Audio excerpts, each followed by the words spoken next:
Guys, for today's videos nga ni Galiki nagkaunani nga ni kami sa inasal kay sobrang gutom na gayod sang kahulat dito sa gimpacheck up namon. Nagpa-check up nga ni Gali kami sa akong pamangkin. Dito pila sa kan doktor malapitang clinic. Ay ba diyo pagkadi pa namon sa inasal kay sobra gad kadamo-damo sa nagakaraon. Grabe gid na pagkapila man Nagabot na nga ni Gali didan amon pud ay wala na ako da nagpadugay-dugay kay kumaon na gid ako da kay grabe na gid na pagkagutom. Grabe na inulatan namon alas 8 kami nakaabot. Ay ba diyo alas 3 kami nakapanguli. Sa mga kaupod ko ay dumali ka mo pagkaon. Ay pabayinan ninyo kumatigdan ka mo. Basta sige lang surubo ka mo. Sige lang yung nguya. Kaya taon mabalik naman kita dito sa clinic. Kaya naabutan nga ni gali kami sang cut off. Kaya mabalik naman kami. Din kinaayuhan ko nagakaon gad kami sa inasal. Kaya bagang pil na pil ko gayod. Kaya mahilig-hilig gid ako magkamot ko nagakaon. Kaya baga nabubusog gayod ako kag dali-dali gayod ako maayuhan sa mga pagkaon. Lalo ko nagakamot ako. Ambot kung kamuman irugman ka mo sini na mahilig man magkamot. Siyempre kay Pinoy kita. Amo nga ni na mga aton mga hilig na magakamot gayod. Siyempre kay malinis man na natong kamot, nagakamot na gid kita da pagkaon ala mag-chopstick ka man di man kita maara mag-chopstick. Pasensya nyo na nga ni gali ako dida kay nagadali-dali gayod ako kay yan maapila naman gayod kami dito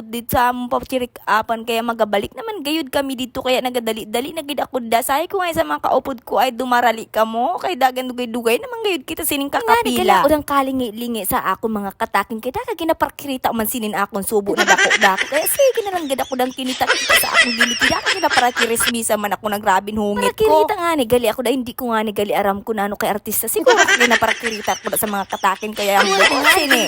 San matapos na nga ni kami na magpa-check up san mga alas 4 na sa hapon nagkadin na nga ni kami sa shimmery kay mabakal nga ni kaming chinila sina na akong pamangkin. Kaya ginakabadlian ko kung kaubod ko yung mga anak ko. Kaya sige kaya din ang katurok tokdo. Sige pa sabi na akong jutay san wow kauna man niya damo-damon amon da bakalon. Kami didi sa may kanamanan kay bakalan ko nga ni kali sindada sambula kay para yan na may kanam-kanaman man sinda didis pag abot namon sa balay. Pili na nga ni gali ako didasan ako mga baraklon. Syempre bago nga ni kita magbakal kita taani ang mga price aw na ano ka. Mo pwede na kita na mga iloy kita taon taani gid ng price kung bagang kaya san atong budget. Pinilian ko dida pero duwa lang nga ni kabilog dida na chinilas ang gimbakal ko. At yan lamang for today's video. Salamat sa laging panonood. God bless po and bye-bye.